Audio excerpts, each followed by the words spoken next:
O João Malheiro é um apaixonado pela educação, que se encontrou muito novo, né, nesta área, dando aulas para crianças em morros no Rio de Janeiro, né, aulas de catequese, né, e enfim, aulas de virtudes.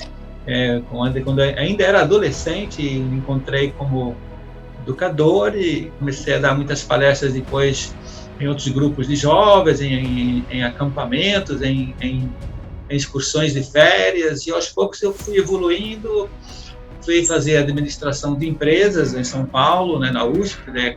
Inicialmente tinha um ideal de ser um empresário, de ser um CEO de uma multinacional, alguma coisa desse estilo, mas depois eu percebi, durante a própria faculdade, que o meu negócio ia ser montar colégios, era trabalhar na área de educação. Então, eu acabei juntando todo aquele meu espírito de empreendedor com ajudar pessoas. É isso que eu gosto, ajudar pessoas, ajudar famílias.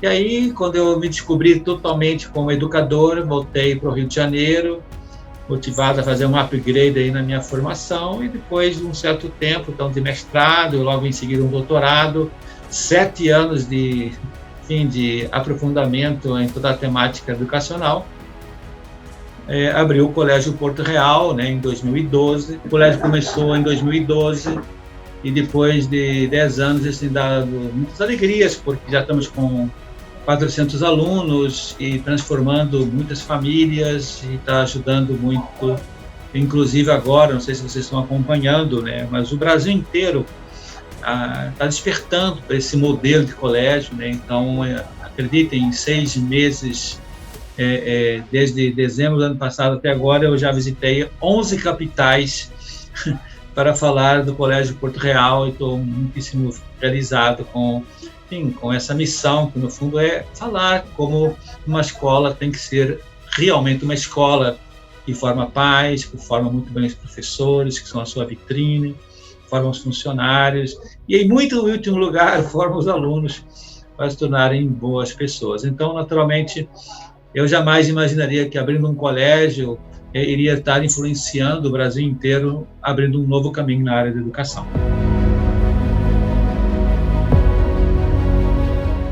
Então, a felicidade, não só para mim, mas para muitos pensadores de toda a filosofia, né, da história da filosofia, é algo ligado à posse do bem supremo, como eu gosto de definir, né, inspirado em Aristóteles, né. Bem supremo é aquele bem que, como a própria palavra diz, né, satisfaz totalmente as nossas ânsias espirituais, ânsias anímicas da alma, ânsias corporais. Então, temos que recordar sempre que a felicidade é algo da pessoa. Portanto, só é possível ser feliz quando você satisfaz as características da pessoa humana, que é o seu corpo, a sua alma, o seu espírito. Portanto, hoje um mundo materialista, onde só busca satisfazer a parte mais corporal, sensorial, emotiva, naturalmente está enganando as pessoas e gera depois frustração, né, desespero, depressão, porque as pessoas efetivamente não são ensinadas a encontrar essa felicidade, porque só vai ser possível ser feliz quando todos esses âmbitos estão sendo plenamente satisfeitos, estão plenamente possuídos por esse bem supremo que é Deus. Então aqui é uma característica muito importante a gente, sublinhar que associar felicidade sem Deus é enganar o homem que foi criado por Deus, à sua imagem e semelhança, para gozar eternamente da sua amizade, da sua companhia. Então, quando você hoje, no mundo materialista e ateu,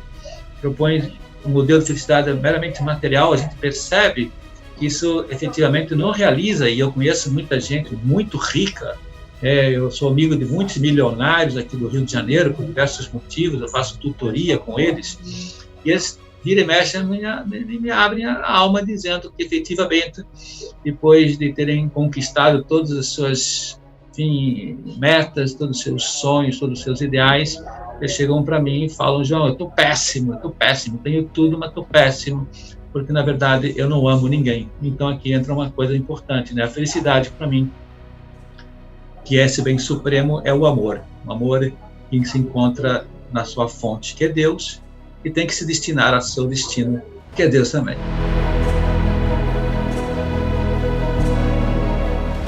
Evidentemente que sim, né? O dinheiro, ele é importante na medida em que você compartilha com outras pessoas os teus bens. Quando você encontra no dinheiro somente um instrumento de satisfação pessoal, naturalmente, né, esse dinheiro, como eu acabei de dizer, não vai realizar-te.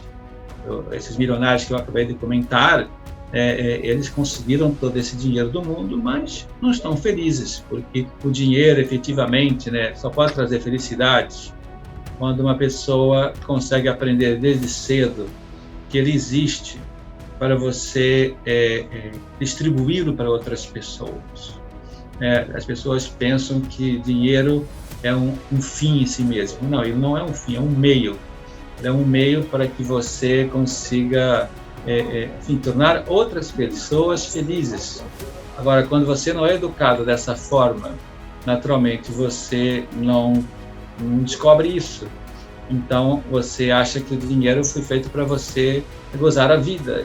Isso é uma falsidade. Então, é importante que nós enxerguemos que uma criança não deve ter dinheiro justamente porque ela ainda não aprendeu a se voltar para fora, para o outro, para se entregar a um ideal de vida. Então, é um perigo você dar para uma criança muito dinheiro quando ela não sabe ainda direcioná-lo para um outro, para um ideal, para um bem comum. Então, é óbvio que um bom pai tem que aprender a dar o mínimo de dinheiro possível para que a criança saia primeiro de si, descubra o outro e só depois comece a se esforçar por ganhar dinheiro para, enfim, satisfazer as suas próprias necessidades, mas principalmente para tornar outros felizes. Eu costumo dizer que enquanto a pessoa não se encontra o seu próprio ser, dificilmente ele vai saber fazer algo que lhe satisfaça, porque vai estar sempre fazendo por fazer e não para realizar o seu ser. E pior ainda é a pessoa fazer coisas para ter de forma egoísta. Então, naturalmente, toda essa posse de bens, toda essa posse de dinheiro voltado para a satisfação de um coração egoísta é uma fórmula mágica do suicídio, da depressão, do vazio, da solidão. E, enfim, a gente comprova hoje muito facilmente, como eu dizia, conversando com pessoas que se deram bem financeiramente, mas estão vazias de amor. Fazendo uma brincadeira, né? Essa semana dei uma aula para os meus alunos aqui do Colégio Porto Real, que eu dizia assim: queridos alunos, hoje eu vou dar uma aula, eu sou professor de virtudes, né? Então, naturalmente, são os temas que nós tratamos nessas aulas. Hoje vamos falar de uma temática super importante para vocês, que é aprender a ser milionário. E os alunos falaram: oba, espetacular! E depois eu comecei a dizer: então, filhos, alunos, se vocês querem ser milionários, então, menos videogame, menos celular, menos sofá, menos festas caras, menos viagens exageradas, menos apego a coisas materiais, como hotéis, roupas, enfim, carros, apartamentos. Tudo isso são justamente as fontes da pobreza de espírito, né? Quanto menos, então, você se apegar a todos esses bens que eu acabei de citar, quanto mais o seu coração se preencher dos outros, de serviço aos outros, de servir ao seu projeto de vida que você conseguiu descobrir a tempo e realizá-lo. Então, quanto mais você realizar o seu projeto de vida, que sempre está associado a um projeto divino que ele te criou para alguma coisa nesse mundo, então, naturalmente, você se torna uma pessoa muito rica, milionária. Então, falar de riqueza é falar de coração cheio de Deus e dos outros. Falar de desgraça, de pobreza, é falar, pois, de muito dinheiro. Então, aprenda uma coisa, né? Que é possível ter dinheiro, sim, desde que esse dinheiro seja interpretado como uma forma de que outros tenham, para que os outros tendo também possam se tornar seres felizes. Então, é isso, eu tenho que ser para ter, para que os outros tendo sejam também como eu. Então, essa é a única fórmula que eu consigo enxergar para usar bem do dinheiro. Caso contrário, toda a educação financeira será uma forma da pessoa se tornar cada vez mais egoísta, mais, enfim, interessada no seu próprio conforto, na sua própria existência. E eu acho que uma pessoa que faz um pouco de filosofia, reflete um pouco, consegue concluir que jamais alguém te teria criado para você ficar gozando a vida aqui sozinho, né? Não tem sentido uma vida assim. Então, é óbvio que se você não educa uma criança desde pequena a enxergar que o dinheiro é um meio para tornar muita gente feliz, jamais você se tornar uma pessoa realmente rica, com ou sem dinheiro.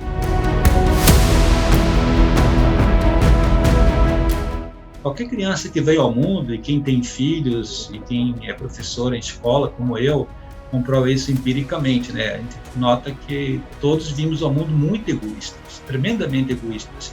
Essa é a tragédia do ser humano, né? Que vem ao mundo estragado, né? Motivos filosóficos e teológicos explicam esse fenômeno, não vamos aqui aprofundar, mas o fato é que se não houver um trabalho evolutivo, né, de melhorias do caráter, se não houver um trabalho onde a gente desperta uma liberdade, que quer dizer justamente escolher em função dos outros, em função de um projeto de vida, que isso é o conceito verdadeiro de liberdade. Quando você, então, não se empenha em desenvolver essa liberdade humana, para depois, no fundo, desenvolver a própria responsabilidade, não só dos teus talentos, mas também do teu dinheiro, já que é o tema, se você não desenvolve esse enfraquecimento do teu egoísmo e orientá-lo para pessoas, para projetos, para bem comum, para tornar a sociedade justa, naturalmente você vai se tornar, como a gente já disse, um egoísta a vida inteira, que é o que gera depois, como a gente tem visto, pessoas imaturas, pessoas que não conseguem ver um palmo na frente, né? Porque efetivamente só vê o próprio umbigo, né? E tudo que gira em torno do umbigo, para baixo, para cima, para o lado, é assim que as pessoas vivem, né? Então, naturalmente, né, quando a pessoa não é educada, não é estimulada a sair da sua bolha, como eu gosto de brincar nas minhas lives, quando não é estimulada a descobrir um outro, a entender que o dinheiro existe para usá-lo para o bem comum, naturalmente as pessoas irão ficar cada vez mais egocêntricas, portanto, mais depressivas, mais solitárias, mais infelizes. Então, a palavra educação vem de exducere, né, o prefixo ex, né, de exportação, de inspiração, portanto, para fora, ducere, né, conduzir para fora de um ego, de uma bolha, de um egocentrismo. Né? A gente tem que transformar a nossa afetividade. Ela veio ao mundo totalmente centrípeta, sabe, para si mesmo, como se fosse um aspirador de pó, sugando tudo que está ao seu redor para satisfazer um ego. A gente tem que inverter essa afetividade, tornando ela centrífuga. Afinal, para que eu existo? Afinal, para quem eu tenho que ajudar? Afinal, para que eu tenho que servir? Afinal, para quem eu tenho que amar? Afinal, para que eu tenho que ganhar dinheiro? Para quem? Para quem? Essa é um coração bem educado. Então, é óbvio que se exige um trabalho lento e demorado de virtudes, que é a minha especialidade, né, com o tema do meu doutoramento na FRJ foi sobre essa temática, e esse é o nosso grande diferencial do Colégio de Porto Real, que está provocando assim, uma certa curiosidade, um certo interesse no Brasil inteiro. Afinal, como é que vocês ensinam virtudes na escola? Afinal, como é que vocês associam as virtudes com a família? Afinal, como é que vocês associam a excelência acadêmica com a excelência humana?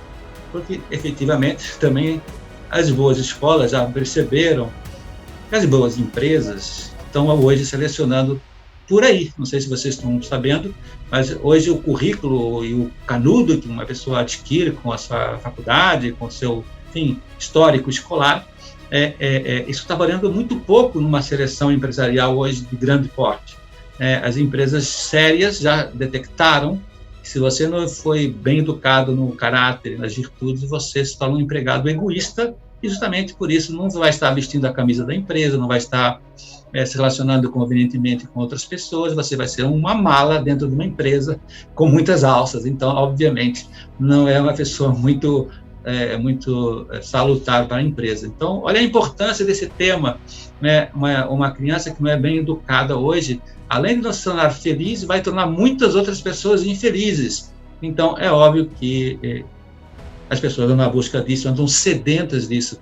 Eu tive em 11 capitais, que eu acabei de expressar, auditórios lotados, 300, 400 pessoas, e todos ávidos de aprender sobre virtudes. E é interessante, eu faço sempre nas minhas palestras uma pesquisa online, na hora, assim, as pessoas voltam por celular e aparece na tela lá o resultado na hora, e a imensa maioria das pessoas que eu costumo dar essas palestras reconhecem humildemente que efetivamente nunca aprenderam nada sobre virtudes. Então, é óbvio que estão condenadas a serem egoístas, queiram ou não queiram, porque efetivamente sem o aprendizado da virtude você não consegue descobrir o verdadeiro amor, não consegue amadurecer a tempo certo, então vai se fracassar no casamento, vai se fracassar no seu emprego, e vai ser uma pessoa muito triste. Então, olha a importância desse tema e tão feliz que você que está querendo fazer uma boa virada do jogo nessa educação financeira, que espero que você consiga mostrar para as pessoas que é possível assim ter muito dinheiro, desde que o coração deles seja virtuoso.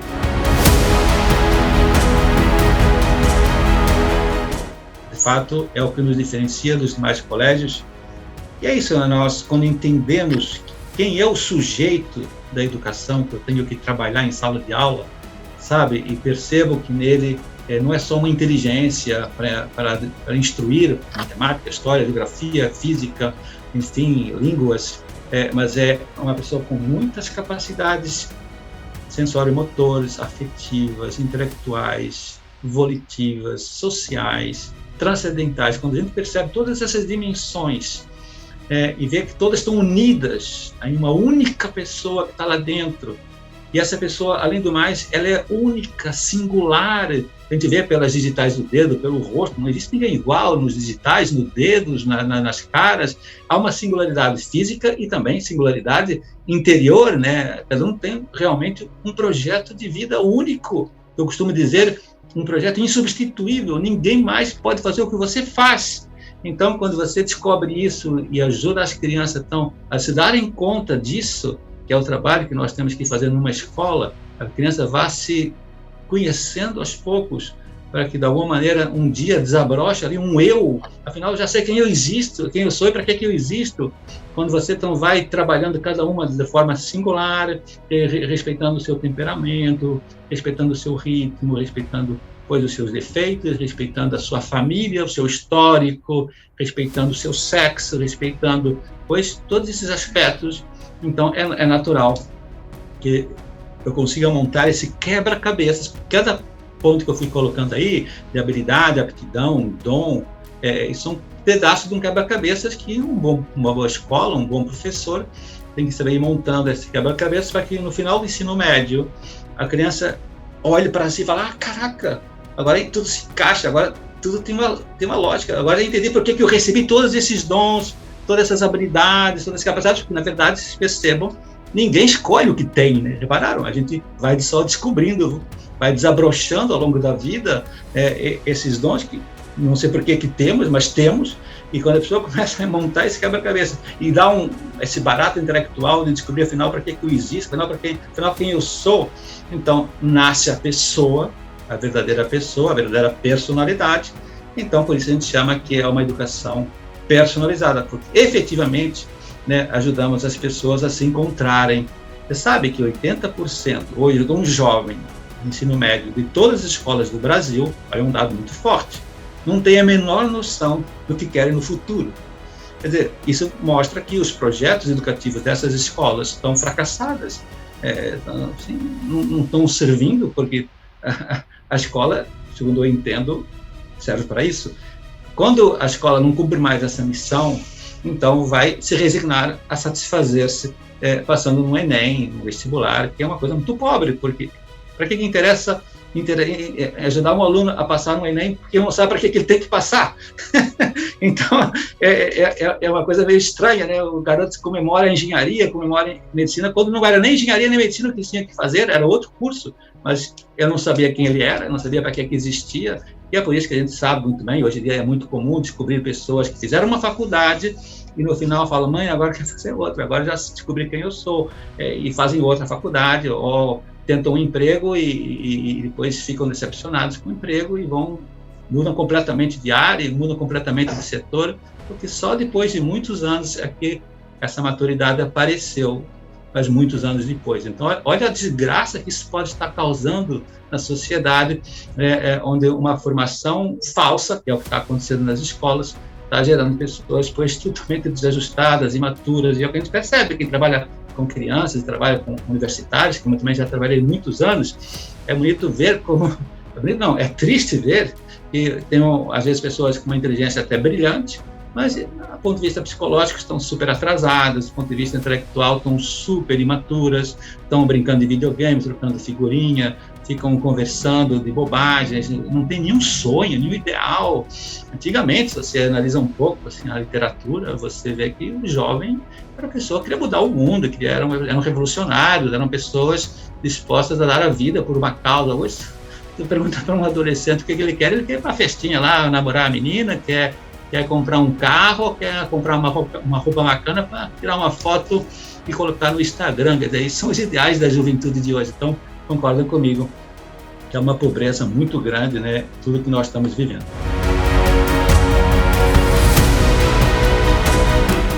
Hoje eu vendo um curso, chama O Percurso, que eu começo dizendo justamente isso, né, que enquanto uma pessoa não se conhece, essa pessoa jamais vai conseguir se possuir na vida, porque possuir, eu não me conheço nem a mim, como é que eu vou possuir alguma coisa, ou vou saber quem eu sou? Então, o autoconhecimento, ela assim, é a base da construção da pessoa. Depois que eu me possuo, já sei quem eu sou, afinal, para que eu existo, já montei meu quebra-cabeças, concorda comigo? Eu já tenho uma liberdade saudável para poder me doar a alguém. Eu só posso doar aquilo que eu tenho, né? Se eu não tenho o que é correto, que é o meu ser, afinal, para que eu existo? Como é que eu vou me doar a alguém? Por isso é que muita gente hoje casa e diz que se doa, mas na verdade está se doando sem saber quem ele é. Então, como é que a pessoa vai ser feliz nessa doação? Ou vai ser coerente, ou vai ser honesta? Né? Não vai ser honesta, porque só vai poder doar quem se possui, e só se possui quem se conhece. E o conhecimento, né, tem que vir desde cedo, né, sabe? Né? Costumo dizer que hoje está muito na moda falar de temperamentos, né, em vários cursos na internet, no Instagram, aparecem esses cursos de temperamentos. Todo temperamento, que é esse modo de ser que nós vimos no mundo, todos eles têm suas vantagens e suas desvantagens. O que quer dizer isso? Vantagens, tem as suas virtudes inatas, né? Nós temos inclinações naturais para coisas e temos facilidades, por exemplo, eu, João Malheiro, sou um colérico dentro dessa categoria de temperamentos e tem, portanto, facilidade para ser um cara muito ordenado, muito planejador, muito líder, uma pessoa que gosta de trabalhar, uma pessoa de ação, uma pessoa de rua, uma pessoa muito comunicativa. Muito bem, eu tenho essas vantagens, mas todo temperamento tem as suas desvantagens, isto é, tem os seus defeitos também de fábrica. Então, todo colérico como eu é muito orgulhoso, muito vaidoso, é muito mandão, passa por cima dos outros, ele arrebenta, ele se acha sempre melhor, porque ele consegue tudo muito fácil, porque ele tem muita energia para fazer as coisas, tem muita garra, então ele se supera muito, mas fica também muito superficial, muito egoísta, muito, enfim, muito violento no seu relacionamento com as outras pessoas.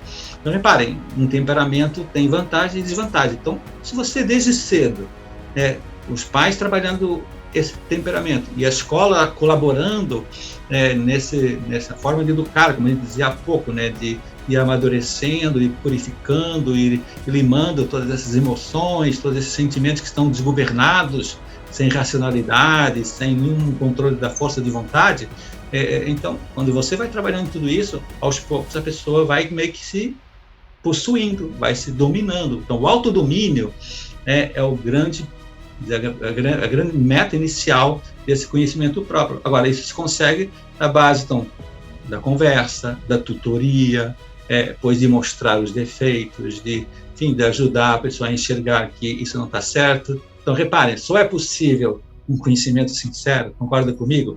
Quando há um certo errado, quando há uma estrada objetiva do que é bom, do que é mal, quando há um conhecimento do que é belo, do que é feio, quando não existe isso. Então, como é que eu vou saber se eu estou bem, se eu estou mal, se eu estou me conhecendo bem ou mal, se eu estou sabendo quem eu sou ou não, se eu tenho virtudes ou defeitos, se não há nada objetivo, se é tudo muito emotivo, tudo muito relativista?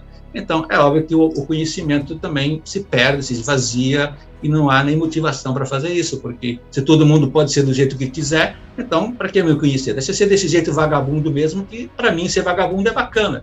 Assim, outros exemplos a gente podia pois, exemplificar. Então, é interessante então, se enxergar que o trabalho de uma boa escola, de uma boa família, toda essa educação financeira, né, que a gente está trabalhando, é justamente ajudar a pessoa a saber quais são as suas tendências em relação ao dinheiro. Você é um cara muito gastão, você é um cara que tem pois muitas tendências assim materialistas de ostentação, você é um cara que só pensa em dinheiro, você é um cara que não consegue poupar, você é uma pessoa que é muito pão duro, você é uma pessoa que não consegue pois ser magnificente de gastar um dinheiro por uma coisa nobre, sabe? Todos isso são momentos onde você pode muito bem pois ajudar os seus filhos e alunos, e foi uma escola a trabalhar todo esse autoconhecimento. Então, é muito importante que você entenda que o conhecimento próprio está muito associado, sim, ao uso do bom dinheiro. Quando você aprende, então, que você é uma pessoa que tem um papel social, que você tem uma vocação a cumprir, que você tem uma responsabilidade social, então, você perceberá, então, que terá que se conter, que terá que poupar, que terá que usar de forma inteligente o dinheiro, e inteligência não só do ponto de vista pessoal, mas do ponto de vista social. E só dessa forma você vai se realizar com muito dinheiro na mão.